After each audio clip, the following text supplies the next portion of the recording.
Dot product obeys commutative ಲಾ ಅಂತ ಹೇಳ್ತು ಅಂದರೆ vector A dot vector B gives the same result as vector B dot vector A. ಆಯಿತಾ?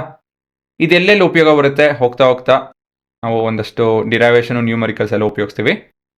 So ಇವಾಗ ಈ ರೀತಿಯಲ್ಲಿ ಇತ್ತು ಅಂತ ಹೇಳಿದ್ರೆ ನಿಮ್ಮ ಉತ್ತರ ಏನು ಬರಬಹುದು, ಮತ್ತೆ ಇದಿತ್ತು ಅಂತ ಹೇಳಿದ್ರೆ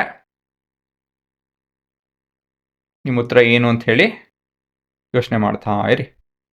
ಯೋಚನೆ ಮಾಡಿ, ಶುರು ಮಾಡಿ.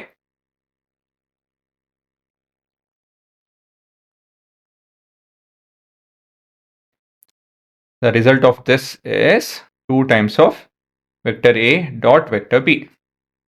ಸರಿನಾ? ಇಲ್ಲಾಂದ್ರೆ 2 times of vector B dot vector A ಅಂತನೂ ಬರೀಬೋದು.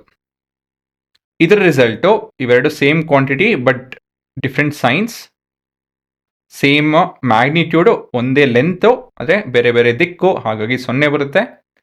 ಇಲ್ಲಿ ಏನು ಬರಿತಾ ಇದ್ದೀನಿ ಅಂತ ಹೇಳಿದ್ರೆ doesn't matter if it's unit vector or anything, the product can be swapped. ಸರಿನಾ? ಸೊ ಯಾವುದೇ ಆದರೂ ಏನು ತೊಂದರೆ ಇಲ್ಲ, 2 ಯೂನಿಟ್ ವೆಕ್ಟರ್ ತೊಂದರೆ ಇಲ್ಲ, ಒಂದು ಯೂನಿಟ್ ವೆಕ್ಟರ್ ಒಂದು ನಾರ್ಮಲ್ ವೆಕ್ಟರ್ ಆದರೂ ತೊಂದರೆ ಇಲ್ಲ. The process law holds good.